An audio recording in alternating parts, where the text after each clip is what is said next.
صاحب یہ جو ابھی ہماری نئی نسل کے نمائندے ہم سے شکایت کر رہے ہیں کہ ہم جدید علوم اور کے شعبوں سے واقف نہیں ہیں، تو مجھے تو یہ لگتا ہے کہ یہ لوگ ہم سے سائنس فکشن کی توقع رکھتے ہیں جو کہ یہ ٹی وی پہ دیکھتے رہتے ہیں. اور میں یقین کے ساتھ کہہ سکتی ہوں کہ ہمارے یونیورسٹی کے لیول کے جو طالبات اور طلباء ہیں انہوں نے جدید ادب چھوڑ کے اپنا کلاسیکی ادب بھی نہیں پڑھا.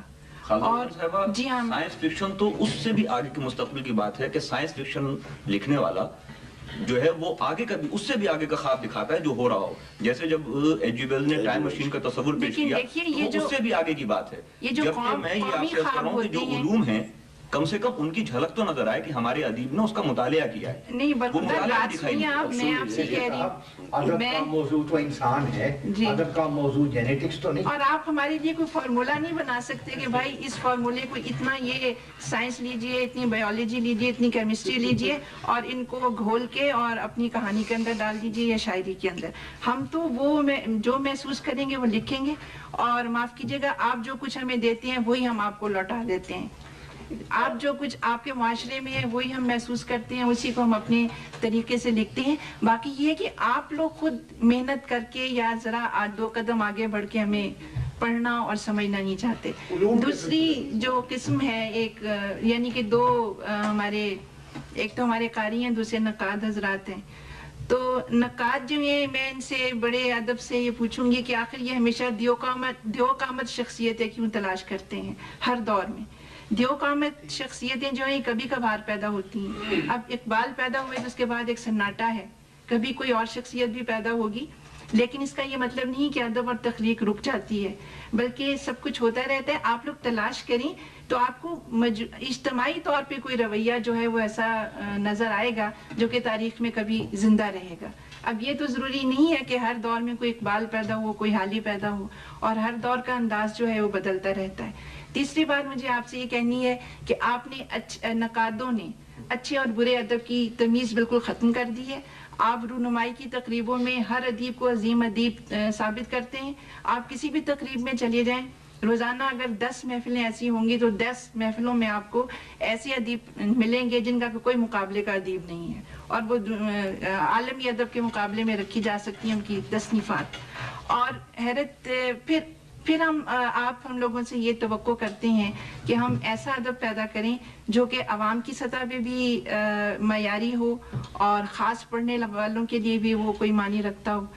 تیسری بات، چوتھی بات غالباً یہ کہنی ہے کہ اس میں ہمارے نظام تعلیم کا بہت بڑا قصور ہے، جس کی وجہ سے کہ ہماری نئی نسل جو ہے وہ ادب سے کوئی تعلق پیدا نہیں کر سکی. ادیب استاد بھی تو ہیں. جی استاد ہوتے ہیں، لیکن ان کے جو تعلیم کے پورے ذرائع ہیں وہ ہمارے ہاتھ میں. مجھے آپ کی بے چینی کا اندازہ ہے. طالبات میں سے شاہ صاحب آپ کچھ فرما رہے تھے علوم کے سلسلے میں. یہ علوم کے سلسلے میں ایک گزارش، یہ قاری کا اس دور میں مطالبہ یقیناً برحق ہے کہ آج کے ادیب کو جو افق ہیں ذہن کے تمام دنیا میں کھلے ہوئے ان سے آشنا ہونا چاہیے، اور اس کو اپنے ادب کے ذریعے، اپنے اسلوب کے ذریعے، اپنی دریافتوں کے ذریعے پیش کرنا چاہیے. لیکن جیسا کہ انہوں نے خود کہا کہ ابتدائی کوششیں جو ہیں وہ ان سے تو یہی محسوس ہوتا ہے جیسے مبادیات سے ناواقف ہو.